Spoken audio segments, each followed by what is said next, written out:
പരിഭവം ഒന്നുമല്ല, അതെല്ലാം മൊമെന്ററിയാണ്. സി, ഒരു ഡിസൈനുണ്ട്.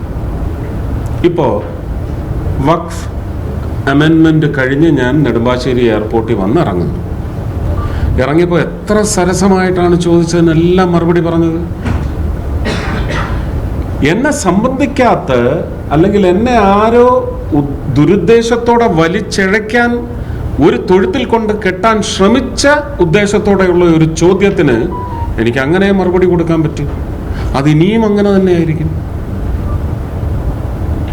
ഇന്ത്യൻ കോൺസ്റ്റിറ്റ്യൂഷനിൽ തൊട്ട് സത്യം ചെയ്ത്, ഹൃദയം കൊണ്ട് തൊട്ട് സത്യം ചെയ്ത് ഒരു MP-യോ, അതേ കാരണം കൊണ്ട് തന്നെ ഒരു മന്ത്രിയായി ഇന്ത്യൻ രാഷ്ട്രപതിയുടെ മുന്നിൽ സത്യപ്രതിജ്ഞ ചെയ്ത 2 വകുപ്പുകൾ കൈകാര്യം ചെയ്യുന്ന ഒരു മന്ത്രിയോട് ചോദിക്കാവുന്ന ചോദ്യമല്ല ഒരു മാധ്യമ പ്രവർത്തകൻ ചോദിച്ചത്. ആ മാധ്യമ പ്രവർത്തകൻ അതിനെ തുടർന്നാൽ ഇത് തന്നെ ഉണ്ടാവും മറുപടി. താക്കീതെന്നൊക്കെ പറയുന്നത് അവർക്ക് മാത്രമല്ല, ഞങ്ങൾക്കും നൽകാൻ സാധിക്കും. അവർ മാത്രമല്ല ജനങ്ങളുടെ ഭാഗം, ഞങ്ങളാണ് ജനങ്ങളുടെ പ്രതിനിധി, ഞങ്ങളാണ് ജനങ്ങളുടെ ശക്തമായ ഭാവവും ഭാഗവും.